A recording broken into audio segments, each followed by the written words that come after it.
Hello, नमस्कार, आदाब, सत श्री अकाल और अस्सलाम वालेकुम। मैं हूं मोहम्मद अहमद काज़मी, लेकर आया हूं आपका पसंदीदा कार्यक्रम नज़र दुनिया पर।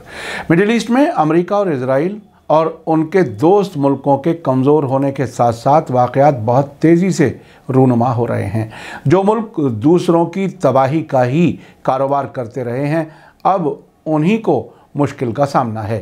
क्या आप अब से पहले सोच सकते थे कि अमेरिका और इजराइल मिलकर फ़ौजी एक्सरसाइज करेंगे ताकि ईरान को डराया जा सके? लेकिन हकीकत यह है कि वाशिंगटन में इस पर दोनों मुल्कों के बीच गौर किया जा रहा है। साथ ही वियना में कल ईरान न्यूक्लियर समझौते में अमेरिका की वापसी और ईरान के खिलाफ पाबंदियां हटाए जाने के बारे में बातचीत का 8वां दौर शुरू हो गया है। कल अमेरिका के ईरान के लिए ख़ास नुमाइंदे ने कहा है कि जो बाइडेन सरकार डिप्लोमेसी के रास्ते पर चलकर ईरान न्यूक्लियर समझौते में वापस आना चाहती है। उधर सऊदी अरब के क्राउन प्रिंस मोहम्मद बिन सलमान बदलते हालात में पड़ोसी मुल्कों से ताल्लुकात को मजबूत करने की कोशिश कर रहे हैं। रियाद में गल्फ कोऑपरेशन काउंसिल के सरबराह इजलास से पहले बिन सलमान पड़ोसी मुल्कों का दौरा कर रहे हैं। कल वो कतर में थे, जिसके साथ उन्होंने कुछ साल पहले ताल्लुकात ख़त्म किए थे। अब वो कह रहे हैं कि उनके साथ बातचीत से ये साबित हो गया है कि दोनों मुल्कों के ताल्लुकात बहुत गहरे हैं। बिन सलमान अब तक Oman, United Arab Emirates, Qatar और बहरीन का दौरा कर चुके हैं। आज वो कुवैत पहुँचे हैं। साथ ही ईरान के मामले में सऊदी अरब के फॉरेन मिनिस्टर ने कहा है कि वो ईरान न्यूक्लियर समझौते के हक़ में है, लेकिन ये अधूरा समझौता होगा। वे इससे बड़े समझौते की वकालत कर रहे हैं। मिडिल ईस्ट में वाक़यात इतनी तेज़ी से रूनुमा हो रहे हैं जिनका अहाता करना मुश्किल है। आखिर तक ज़रूर देखें। आपसे गुजारिश है कि अगर आपने अभी तक media star world YouTube channel subscribe नहीं किया है तो सब्सक्राइब कर लें और घंटी दबाना ना भूलें। यूट्यूब एनालिटिक्स से हमें मालूम हुआ है कि बहुत बड़ी तादाद में लोग अब भी व्हाट्सएप मैसेज का इंतज़ार करते हैं। इससे हमारे चैनल की परेशानी बढ़ सकती है। इसलिए आप आज ही हमारे चैनल को ज़रूर सब्सक्राइब कर लें और साथ में घंटी ज़रूर दबाएं ताकि हमारी हर नई वीडियो की खबर आप तक पहुंच सके। आज की बड़ी खबर यह है कि अमेरिका और इजराइल ने वियना बातचीत उनके मुताबिक सही सिमत में नहीं जाने की वजह से ईरान पर दबाव बढ़ाने और उसके न्यूक्लियर प्रोग्राम को रोकने के लिए जॉइंट मिलिट्री एक्सरसाइज करने के बारे में आपस में मशवरा किया है।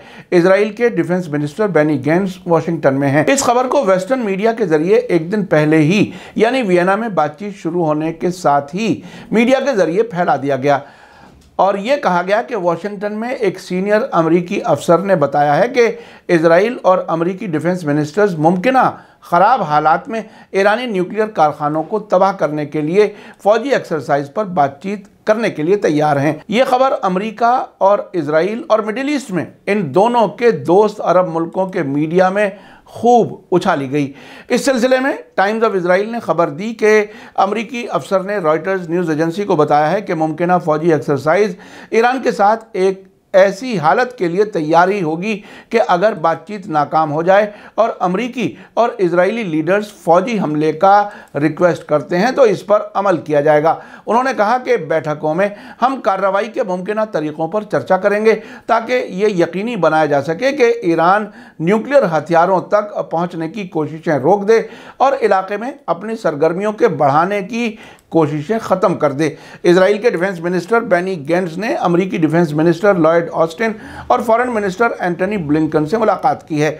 मीटिंग से पहले अमेरिकी अफसरों ने मुमकिना तैयारियों के बारे में डिटेल नहीं बताई। अमेरिका के लिए रवाना होने से पहले बेनी गेंट्स ने कहा था कि ईरान दुनिया के अमन के लिए ख़तरा है और इजराइल के लिए एक मुमकिना ख़तरा बनना चाहता है।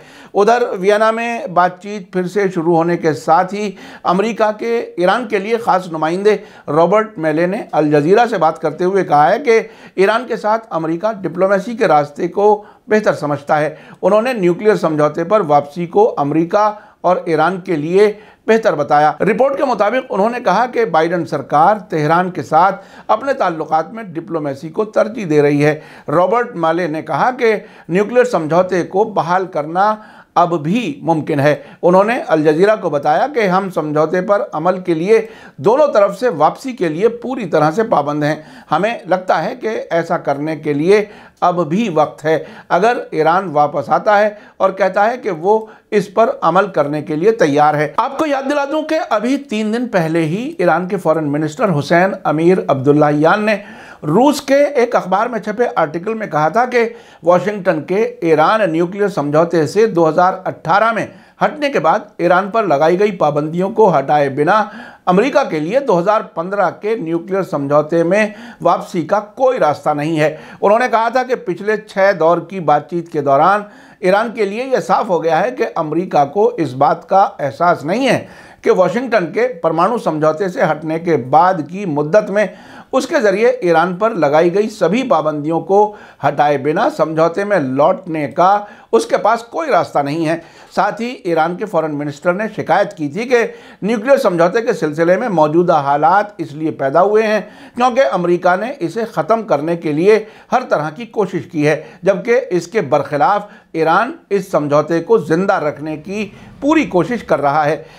इसके साथ ही साथ मिडिल ईस्ट में अमेरिका के इजराइल के बाद सबसे नज़दीकी दोस्त समझे जाने वाले सऊदी अरब का रवैया भी बदला हुआ नज़र आ रहा है। सऊदी अरब के फॉरेन मिनिस्टर फैसल बिन फरहान ने कल अल अरेबिया टेलीविज़न चैनल से बात करते हुए कहा कि उनका मुल्क ईरान और दुनिया की ताकतों के बीच 2015 के न्यूक्लियर समझौते में वापसी का स्वागत यानी खैर मकदम करेगा, लेकिन ईरान के दुश्मनी भरे रवैये को कंट्रोल करने के लिए यह सिर्फ पहला कदम होगा। उन्होंने आगे कहा कि जैसा कि पहले ऐलान किया गया था, हम समझौते में वापसी का सपोर्ट करना जारी रखेंगे, लेकिन हम इसे अधूरा समझते हैं। समझौते में कोई भी वापसी एक लंबी मुद्दत के लिए और मजबूत समझौते की सिमत में सिर्फ पहला कदम होना चाहिए। आपको याद दिला दूं कि अब से पहले सऊदी अरब अमेरिका के इशारे पर इस डील में शामिल होने और इस बातचीत में शामिल होने की ख्वाहिश जाहिर कर चुका है, लेकिन ऐसा लगता है कि ईरान ने उसे कबूल नहीं किया था। उधर तेहरान से प्रेस टीवी ने खबर दी है कि ईरान के फॉरेन मिनिस्टर हुसैन अमीर अब्दुल्लाहियान ने वियना में चल रही बातचीत के ज़रिए से एक अच्छे समझौते पर पहुंचने के ईरान के इरादे को दोहराया है, जिसका मकसद अमरीकी पाबंदियों को हटाना है। साथ ही उन्होंने कहा कि ईरान के न्यूक्लियर समझौते के बारे में वेस्टर्न मुल्कों ने हाल के बरसों में सिर्फ बातें की हैं, लेकिन ये मुनासिब वक्त है कि वो एक संजीदा अच्छे समझौते को महफूज करने के लिए कदम बढ़ाएं। अब्दुल्लाहियान ने थर्सडे शाम अपने इंस्टाग्राम पेज पर एक बयान में कहा कि हम सभी एक अच्छे समझौते पर पहुंचने के लिए बातचीत करने के लिए वियना में हैं। उन्होंने ये मैसेज वियना में बात शुरू होने के कुछ ही देर बाद दिया था। उन्होंने कहा कि वेस्टर्न मुल्कों के नुमाइंदों को ये जानने की ज़रूरत है कि पिछले 8 वर्षों में बहुत कुछ कहा गया और खोखले वादे किए गए हैं, लेकिन आज ये काम करने का वक्त है। इसी बीच मिडिल ईस्ट में बदलते हालात के पेश नज़र सऊदी अरब के क्राउन प्रिंस मोहम्मद बिन सलमान अपने पड़ोसी गल्फ कोऑपरेशन काउंसिल के मेंबर मुल्कों का दौरा कर रहे हैं।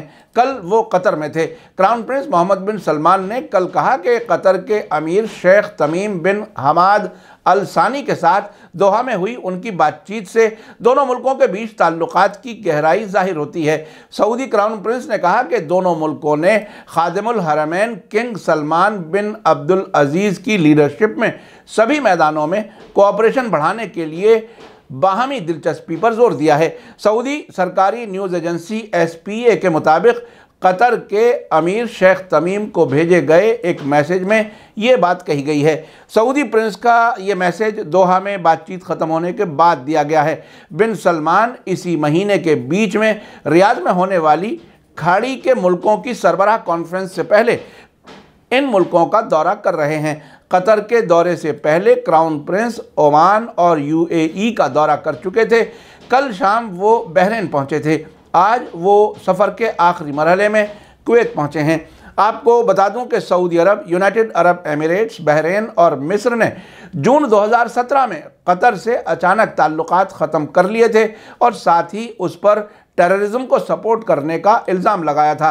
सऊदी ने कतर से 13 मांगें रखी थीं, जिसमें ईरान से ताल्लुकात ख़त्म करना, तुर्की की फौज वापस करना और अल जजीरा टेलीविज़न चैनल बंद करना भी शामिल था। लेकिन उसका उल्टा ही असर हुआ।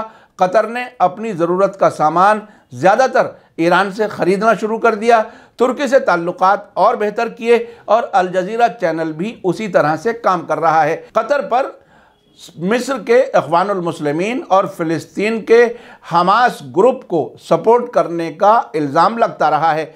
बाद में अचानक इसी साल जनवरी में कतर से इन सभी चारों मुल्कों ने ताल्लुकात बहाल कर लिए। इसमें सऊदी अरब पेश था। आपको याद दिला दूं कि इस साल अप्रैल के बाद से ऑस्ट्रिया की राजधानी वियना ईरान न्यूक्लियर समझौते के दोबारा जिंदा करने, अमेरिका की समझौते में वापसी और ईरान के खिलाफ पाबंदियां हटाने पर होने वाली बातचीत की मेज़बानी कर रही है। आपको याद दिला दूं कि अमेरिका के फॉर्मर प्रेसिडेंट डोनाल्ड ट्रंप ने मई 2018 में एक तरफा तौर पर 2015 में हुए इस समझौते को छोड़ दिया था और ईरान के खिलाफ पाबंदियों को फिर से लागू कर दिया था। आपने देखा कि अब अमेरिका का बयान ईरान से मुताल्लिक़ काफ़ी नरम नज़र आ रहा है। इजराइल ईरान के ख़िलाफ़ अमेरिका को आगे करके फ़ौजी कार्रवाई की बात करके दबाव बढ़ा रहा है, लेकिन साथ ही सऊदी अरब भी ईरान के मामले में अब नरम है। यूनाइटेड अरब एमिरेट्स के नेशनल सिक्योरिटी एडवाइज़र पिछले हफ्ते तेहरान में थे। सऊदी अरब इराक़ के ज़रिए ईरान से बातचीत शुरू कर चुका है।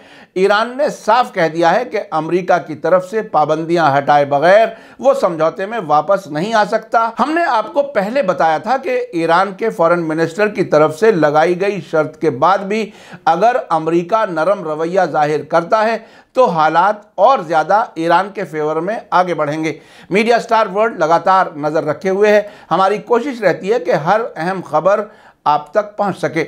इसी के साथ मुझे दीजिए इजाज़त। आज का एपिसोड कैसा लगा कमेंट्स में ज़रूर लिखें। थैंक यू, धन्यवाद, शुक्रिया। जय भारत, जय हिंद। मीडिया स्टार वर्ल्ड के और वीडियो देखने के लिए हमारे चैनल को सब्सक्राइब करें और सीधे नोटिफिकेशन पाने के लिए बेल आइकन दबाएं। और अगर हमारी खबर सच्ची और अच्छी लगे तो अपने व्हाट्सएप, इंस्टाग्राम, फेसबुक और ट्विटर अकाउंट पर ज़रूर शेयर करें।